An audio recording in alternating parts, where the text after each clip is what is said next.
Happiest minds की अब root one की लिस्टिंग अगले हफ्ते होने वाली है और 3 आईपीओज आ रहे हैं अगले हफ्ते। क्या संकेत लेना चाहिए सर जब प्राइमरी मार्केट थोड़ी में इतनी अच्छी एक्टिविटी आ जाए, फंड रेजिंग, आईपीओज आ रही हो, तो कैसे देखना चाहिए इस संकेत को? और बाजार का एक्साइटमेंट इन आईपीओज पर भी आपको आते हुए दिख रहा है? देखिए दीप, एक चीज मैं आपको बता दूं,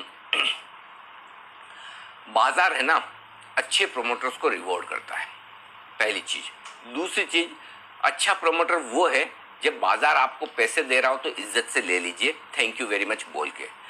तीसरा, स्मार्ट प्रोमोटर वो है जो ये समझता है कि मैं जो आईपीओ लेकर आ रहा हूं, जो मेरी कंपनी को मैं लिस्ट कराने के मूड में हूं, अगर मैं उसका वैल्यूएशन थोड़ा सा सस्ता कर दूं, फर्ज करिए आप 10 या 15% की इक्विटी का आप आईपीओ लेकर आ रहे हैं या 25% की इक्विटी का आईपीओ ला रहे हैं, और वो 25% की इक्विटी आप थोड़े से हल्के दामों में बेच दें, थोड़े से हल्के दाम। मैं ये नहीं कह रहा कि आप एकदम भी अनाप शनाप कोई भी दाम में बेच दें।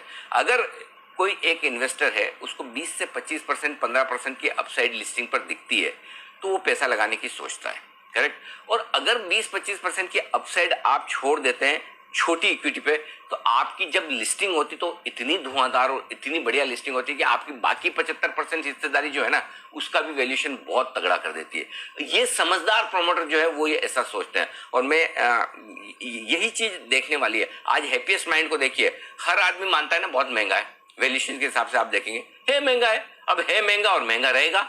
क्यों? क्योंकि प्रोमोटर्स ने स्मार्टली काम किया है। ओके, प्राइसिंग जो आईपीओ की होती है वो अच्छी रहनी चाहिए, और यही एक अच्छी स्थिति है इसमें। आप कल हैप्पीएस्ट माइंड्स की लिस्टिंग देखिए, इशू प्राइस से डबल पर तो लिस्टिंग हुई, और उसके बाद भी आपने पूरा दिन एक्शन देखा और कुछ फंड बाइंग भी हमने स्टॉक पर आती हुई देखी।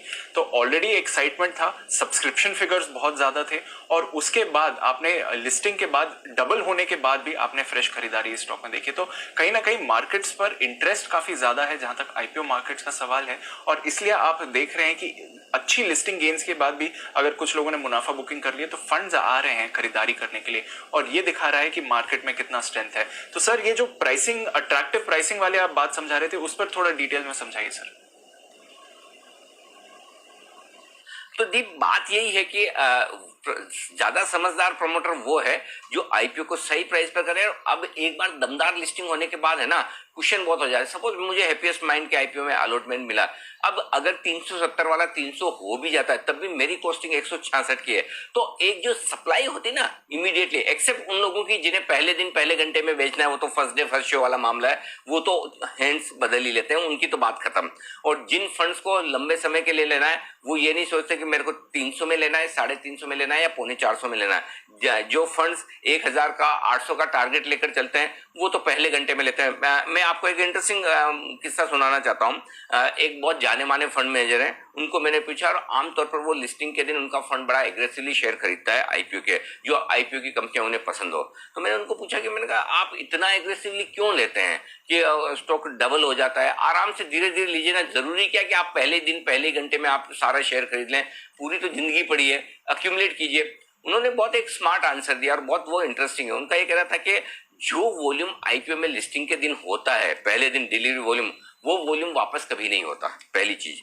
दूसरी चीज ये कि जो इन्वेस्टर्स, ट्रेडर्स शॉर्ट टर्म है और जिन्हें पहले घंटे पहले दिन बेच कर जाना है, लिस्टिंग पर मुनाफा कमाना है, वो पहले दिन देते हैं, और जिनको नहीं देना होता वो आमतौर पर बहुत लंबे समय के लिए रखते हैं। तो अगर हमें कोई कंपनी पसंद है और जिसमें हमें इन्वेस्ट करना है, तो फिर हमें 10 या 20% का हम वो चीज नहीं देखते, क्योंकि हमारे पास एंकर बुक में भी मिला है। जिससे सपोज किसी ने हैप्पीएस्ट आईपीओ में इन्वेस्ट किया है, उन्हें 166 रुपए की एंकर बुक में मिला है, 1 महीने का लॉक इन होता है, वो 1 महीने के लिए तो खरीदते नहीं है।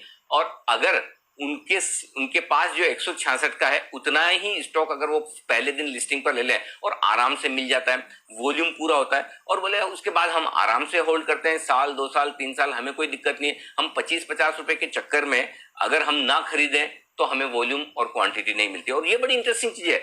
कई बार आप सोचते होंगे ना, हम सब ये सोचते हैं कि इतनी धमाकेदार लिस्टिंग हुई तो बेचता कौन है, खरीदता कौन है? तो खरीदने वाले वो फंड्स होते हैं जो 3 साल का 5 साल का व्यू लेकर चलते हैं। मसलन देखिए, अंबर, डिक्सन, प्रताप स्नैक्स, ऐसे ढेरों आईपीओ आए हैं जहां एफएल इंडिया, जहां लिस्टिंग के दिन तगड़ा वॉल्यूम होता है और फंड्स खरीद के जाते हैं। तो मेरा पॉइंट सिंपल है, आप एज ए प्रोमोटर अगर उन प्राइसिंग सही रखेंगे तो फंड्स आपको रिवॉर्ड करेंगे, इन्वेस्टर्स आपको रिवॉर्ड करेंगे। आपके आईपीओ में थोड़ा सा पैसा आप कम रेज करेंगे, लेकिन बचे हुए इक्विटी की जो वैल्यू बनेगी वो जबरदस्त होगी। पहली चीज है। दूसरी चीज ये कि अब आईपीओ मार्केट गर्म है, इसका मतलब ये नहीं कि आपको हर एक आईपीओ में पैसा डालना है और हर एक आईपीओ में आपका पैसा बनी जाएगा। मार्केट की रिस्क वॉलेटिलिटी रहती है। आपने सबसे बढ़िया चीज देखी है एसबीआई कार्ड्स के आईपीओ में। SBI cards best quality IPO, वो प्राइसिंग भी अच्छी थी 755 रुपए पे, लेकिन मार्केट का मूड खराब हो गया और लिस्ट 755 पर और उसके नीचे चला गया तो लोग बड़े दुखी हुए। आज देखिए 850-900 रुपए ट्रेड करता है ना एसबीआई कार्ड्स। अच्छी क्वालिटी के आईपीओ में कभी गलती से लिस्टिंग खराब भी हो जाए आपका पैसा जाएगा नहीं, लेकिन कमजोर क्वालिटी के आईपीओ में अगर आपने पैसा लगाया और भगवान न करे बाजार खराब हो गया तो फिर उसके लिए आपके लिए पैसा बनना बहुत मुश्किल काम है। तो सोच समझ कर लगाना है। 2-3 बढ़िया आईपीओ आने की तैयारी में कैम्स का आ रहा है, कैमकॉन का आ रहा है, एंजल ब्रोकिंग आ रहा है, यूटीआई म्यूचुअल फंड आने वाला है। लंबी लिस्ट है। इन जनरल ये कहना मुश्किल है कि कौन सा लगाना है। मैं हर आईपीओ को कोशिश करूंगा आपके सामने रखने की, विश्लेषण करके कि किस आईपीओ में लिस्टिंग के लिहाज से पैसा लगाना है, किस में लॉन्ग टर्म के लिहाज से लगाना है, वैल्यूएशंस क्या है क्या नहीं है। लेकिन मैं सारे प्रमोटर्स को ये जरूर कहना चाहता हूं, अगर आपको चाहिए कि आपका आईपीओ सक्सेसफुल हो, 2 काम करिए। पहला काम, आप प्राइसिंग अच्छी रखिए जहां लिस्टिंग पर कम से कम 25% सीधा आपको गेन्स बनता हुआ दिखे। आपके जो लिस्टेड पीयर्स है उसके मुकाबले में आपका वैल्यूएशन 25% कम होना चाहिए, पहली चीज। और दूसरी चीज, रिटेल को जितना ज्यादा आप अलॉटमेंट देंगे उतना आपका आईपीओ सुपर हिट रहेगा। अगर आपकी कंपनी अच्छी है और फंड्स उसको खरीदना चाहते हैं तो लिस्टिंग के दिन 50% 75% भी ऊपर खरीदेंगे। रिटेल 50-75%, मुझे नहीं लगता कोई रिटेल ने कल हैप्पीएस्ट माइंड का आईपीओ खरीदा होगा लिस्टिंग के बाद, सबने बेचा ही होगा। तो अगर आप चाहते हैं कि आपके आईपीओ आने के बाद, लिस्ट होने के बाद आपका शेयर मजबूत रहे और उस पर सेलिंग ना आए, खरीदारी आए, तो फिर आपको ज्यादा रिटेल इन्वेस्टर्स को देना चाहिए। देखिए दुआएं भी रिटेल इन्वेस्टर ही देते हैं, फंड मैनेजर तो फीस लेते हैं, फंड मैनेज करते हैं, वो प्रोफेशनल है। लेकिन जिन लोगों के हैप्पीएस्ट माइंड के आईपीओ में अलॉटमेंट लगे हैं वो आपको दुआएं दे रहे होंगे कि चलिए हैप्पीएस्ट माइंड ने हमारे लिए अच्छी वेल्थ बनाई। और एक और दमदार लिस्टिंग के लिए तैयार हो जाइए दीप, रूट मोबाइल। मंडे को धमाल कमाल यहाँ भी होने वाला है, बहुत जबरदस्त। और इसीलिए हमने दोनों आईपीओ में बहुत एग्रेसिवली पैसा लगाने की राय दी, रूट में भी। और रूट भी कोई बड़ी बात नहीं, अच्छा खासा 75-100% ऊपर अगर ये लिस्ट हो जाए। मैं एग्जैक्ट लिस्टिंग पर स्ट्रेटेजी आपको मंडे बताऊंगा, लेकिन दमदार लिस्टिंग एक और रूट मोबाइल की तैयार है आपके लिए।